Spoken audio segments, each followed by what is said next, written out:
사적 다툼으로 여겨지던 스토킹을 보다 엄중하게 처벌하기 위한 스토킹 처벌법이 시행 9개월을 맞았습니다.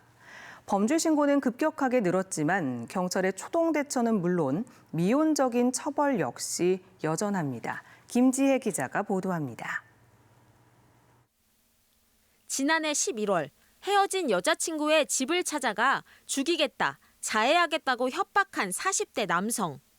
바깥 인기척에 여성이 현관문을 조금 열자 남성은 그 틈에 손을 넣어 문고리를 부수고 집 안까지 들어왔습니다.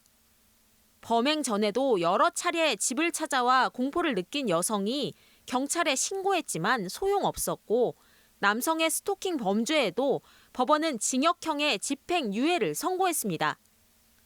피해자가 정신과 치료를 받을 정도로 고통을 느꼈지만 가해자가 반성하는 점을 고려했다는 것이 재판부의 양형 이유입니다. 협박성 음성 메시지를 보내고 전 여자친구의 집은 물론 직장까지 찾아가 위협한 60대 역시 법원은 초범인 점을 참작했다며 집행유예로 선처했습니다.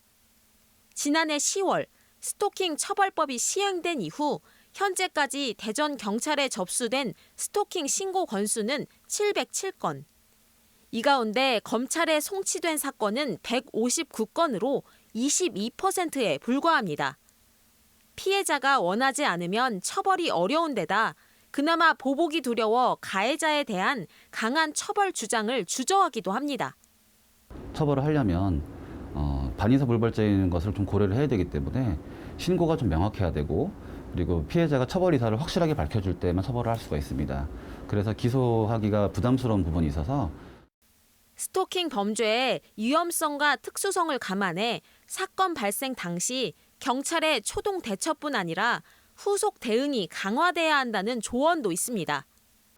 이런 신고 출동 이후에 피의자에 대한 구체적인 어떤 대응이 없을 시 피해자들이 느낄 수 있는 공포나 두려움에 대해서 지역 경찰관들, 즉 현장 경찰관들이 조금 더 예민하게 이분들의 후속적인 상황이 어떻게 되는지를 좀 청취해 나가는.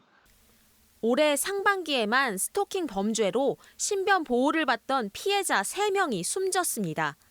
사전 예방 조치의 수위를 높이고 가해자의 접근을 철저하게 막을 수 있는 실효성 있는 방안이 필요해 보입니다. MBC 뉴스 김지혜입니다.